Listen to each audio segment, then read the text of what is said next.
টানা 24-এই নজর রাখতে হচ্ছে অবশ্যই মুখ্যমন্ত্রী মমতা বন্দ্যোপাধ্যায়ের সফরের দিকে, কারণ দুদিনের যে সফর ছিল, আজকে মমতা বন্দ্যোপাধ্যায়ের দ্বিতীয় দিন ছিল সফরের। একাধিক কর্মসূচি সেরেছেন আজকে মুখ্যমন্ত্রী মমতা বন্দ্যোপাধ্যায়। জেলায় হিংসা যারা ক্ষতিগ্রস্ত হয়েছেন তাদের হাতে সাহায্য তুলে দিয়েছেন তিনি। সুতি, ধুলিয়ান এবং ফরাক্কা নিয়ে নতুন মহকুমা অফিস গঠনের কথাও আজকে মমতা বন্দ্যোপাধ্যায় ঘোষণা করেছেন। পাশাপাশি কাশ্মীরে জঙ্গিদের সঙ্গে গুলি যুদ্ধে নিহত সেনা জওয়ান ঝন্টু আলী শেখের স্ত্রীকে সরকারি চাকরি দেওয়ার ঘোষণাও করেছেন তিনি।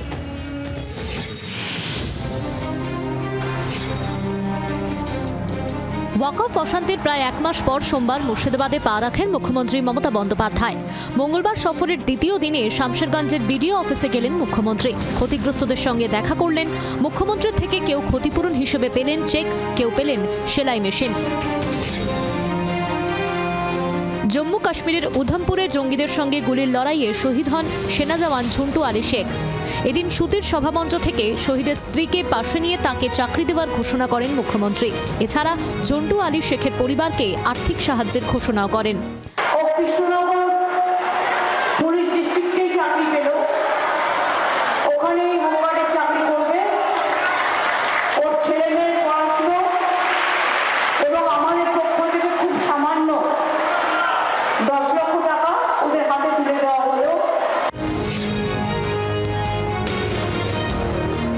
সুতি, ধুলিয়ান ও ফারাক্কার বাসিন্দাদের জন্য নতুন মহকুমা অফিস গঠনের ঘোষণা করেন মুখ্যমন্ত্রী।